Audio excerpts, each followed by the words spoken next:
ফিরে এসেছে বাংলার মাটিতে ওসমান হাদি। তবে সেই ওসমান হাদি আর কোনোদিন কথা বলতে পারবে না। তবে ওসমান হাদির শেষ ইচ্ছেটুকু পূরণ করতে হবে আপনার আমার। বাংলাদেশের মাটিতে ভারতীয় আধিপত্যবাদ থেকে শুরু করে আর কোনো বিদেশি আধিপত্যবাদ, হাসিনা এবং ফ্যাসিবাদকে মেনে নিব না। ওসমান হাদির ছোট্ট আরো একটি ইচ্ছে ছিল, ভাই আল্লাহ যদি আমাকে নিয়ে যায় আমার বাচ্চাটার দিকে একটু খেয়াল রাখে। এই কথাটা আমি বলতে পারিনি। এই হচ্ছে ওসমান হাদির একমাত্র রাজপুত্র, যাকে ওসমান হাদি একজন বিদ্রোহী বানাতে চেয়েছিল। আমরা যদি শহীদ হয়ে যাই, আমাদের সন্তানেরা লড়বে, তার সন্তানেরা লড়বে।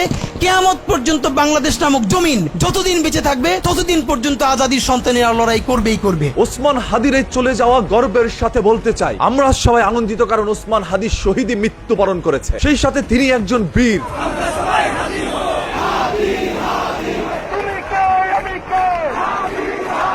একজন বীরের চলে যাওয়াই পুরো বাংলাদেশকে একবার নাড়াচাড়া করে দিয়েছে।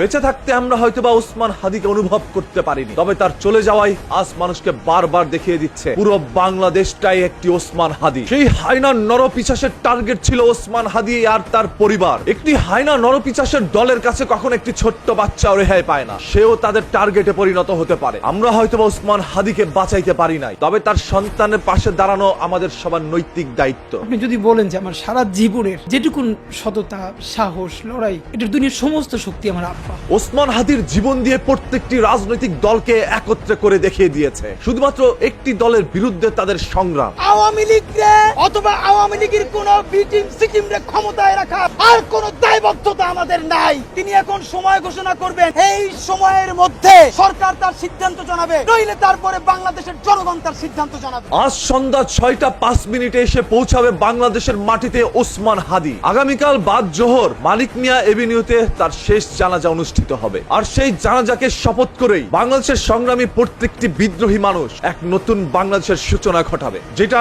বাংলাদেশের নতুন করে আরেকটি ইতিহাসে পরিণত হবে। এই রাষ্ট্র ওসমান হাদিকে বাঁচাইতে পারে নাই। এই রাষ্ট্রের কাছ থেকে আমরা কি পাই সেটাই দেখার অপেক্ষায়। শরীফ ওসমান হাদির অকাল মৃত্যুতে আগামী শনিবার একদিনে রাষ্ট্রীয় শোক ঘোষণা করছে। পদত্যাগের মিছিলেই শুধু ওসমান হাদির জীবনকে আমরা ফেরত পাবো না, পরিবর্তনের ফলেই হয়তোবা অন্য ওসমান হাদিরা বেঁচে যাবে।